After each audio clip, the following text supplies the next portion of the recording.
folks. Good evening. I think Calista was trying to feed in on what we're trying to do here. I've had a lot of questions actually from a lot of press folks about why a community meeting, because it probably does seem a little different, because we did have a community meeting earlier when this first happened over at Zion Baptist Church. I don't know how many people remember that, but we actually did have one.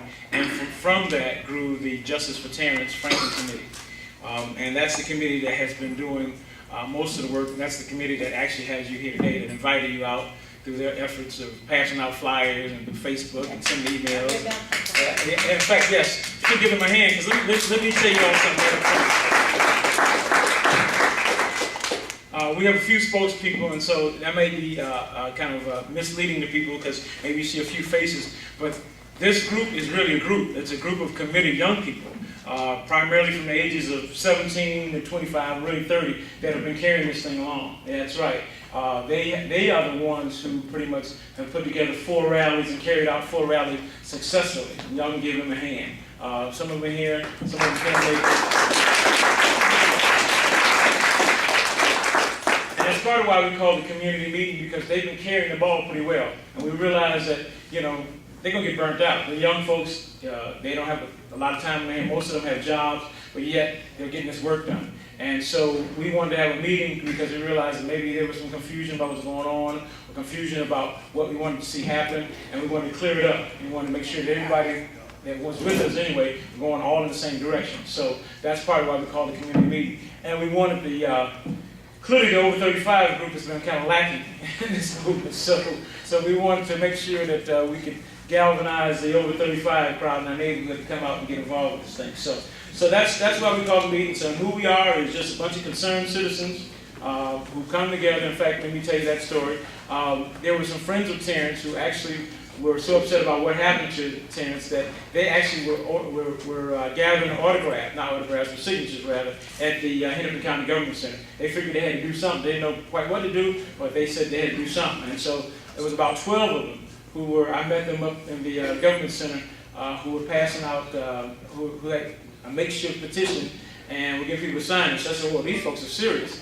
So I talked to them. I said, you know, you guys really want to organize something around them? They said, yeah. And so I said, well, let's call a meeting. We called the meeting in Zion. A bunch of their friends, other folks showed up. Some people sitting out of the audience showed up. And that's how the Justice for Terrance Committee began. His father, Walter, was there, along with other family members. And so that's how this thing began, with the initiative of a bunch of young people, young friends of Terrance. So, for those who need to know that. So, I wanted to review real quick what we know about the case and what has happened as far as we know. May 10th, we understand that what we have as far as information, a lot of it is what the police say. On May 10th, we know that Terrance Franklin was accosted by the police. Now, according to the police story that we heard is that they got a call from someone who said that Terrance looked like someone who had burglarized their place a week ago. So that sounds a little spurious on his face. And we know that the police approached him and he took off in a car. That's from all the things we've heard, that's what we understand. Took off in a car. Mind you, we don't know why he took off. I've heard people in the community, we've been passing out flyers and talking to folks. Folks have said that, well, you know, why did he run? We don't know why he ran. And so let me say this right up front. You know, this is not the group that is here to judge Terrance. We're here to say that Terrance had a right to life. He's guaranteed by his Creator and by the Constitution. And so where we're coming from is that Terrance should not have been killed by the police. The police are not to play the judge and executioner, right? You know, they're supposed to take you in, charge you, and let the court system and give you your day in court. So, I mean, we didn't live in a nation of laws, and I guess this would be no big deal, but it is a big deal because they went outside of their purview from our perspective. So they chased him. And again, we don't know. All we have is the police. We don't have a witness who said, hey, we don't know. We don't know if it was an undercover cop who came in just plain clothes or just T-shirts or shorts. They came up and started chasing. We don't know. We don't know why he ran. So we want to make sure that you're speculative about the whole thing because we don't know. So we do know he began to run from what the police say again. He took off in a car. He jumped out of the car at some point and started running over south in the uptown area. And he wound up at 2717 Bryan Avenue South.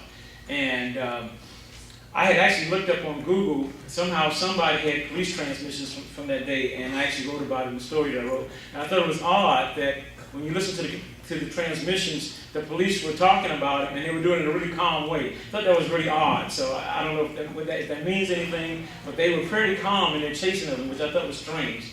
And so they located him in 2717. The last transmission you hear is the SWAT guys and two of the, for lack of a better word, the people with the K9 unit said that he's in the basement, we're going to go down to the basement. That was in the transmission. And so we don't know what happened in that basement.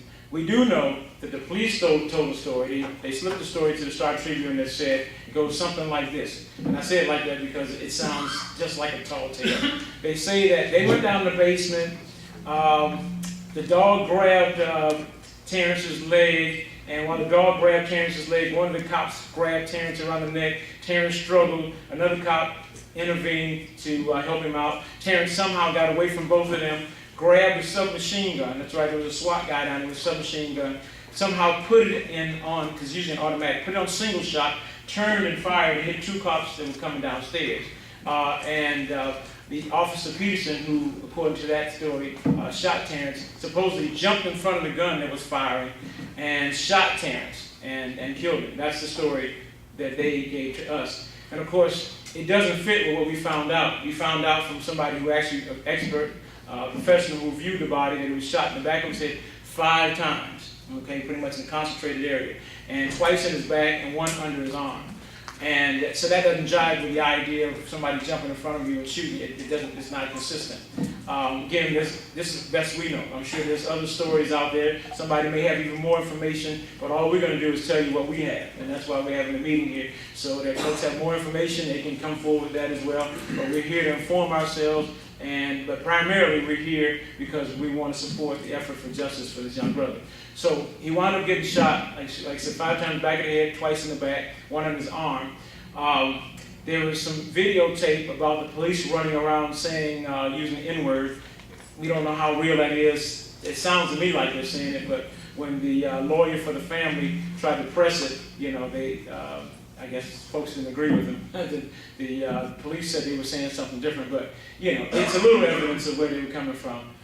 There was also another tape of a police woman who was supposedly screaming, saying that that she wasn't going to go along with the story. So we don't know what that's about. I'm just giving you as much as I know. That's speculative, but I'm just throwing it out there. And so the young people had a vigil for Terrance not long after he was killed. And as I told you, they were doing the petition thing, and then we had a meeting. And so out of that sprang the Justice for Terrance Committee, and May 28th was our first rally. Most folks may remember that. We had a rally downtown in which we marched through the business district, the eating district, and it was a pretty successful rally. And the young people decided to do a rally like every 2 weeks. So we went back to, first we started at the county government center, then we went to City Hall, then we wound up going to over north. And that was a great march and rally if anybody was there, because folks who know about that know it was raining that day, and about 100 young people marched in the rain down Broadway.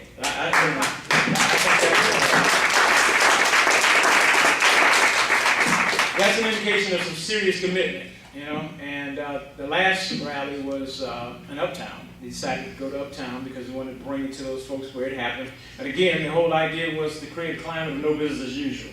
And then on Monday, July 15th, after the Trayvon verdict, because a lot of us were able to attend the meeting and help call a meeting for Trayvon, call a rally for Trayvon, we were able to tie both of those things together. We were able to have a few demands, and 2 of the demands included, of course, having the civil rights investigation in Trayvon's case, and demand that the police who killed Terrance Franklin be prosecuted. And so that's where we are now.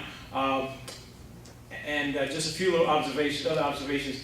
I think we're making some headway. The Star Tribune, as you know, the police who supposedly killed, according to the story that the police put out, had 13, that's right, 13 excessive force complaints filed against. 13, that's excessive in itself.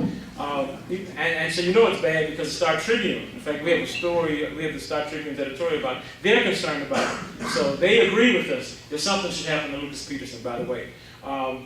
He had 13 excessive force complaints filed against him. We put this out on all our flyers. We've been putting that out there. He's cost the city $700,000.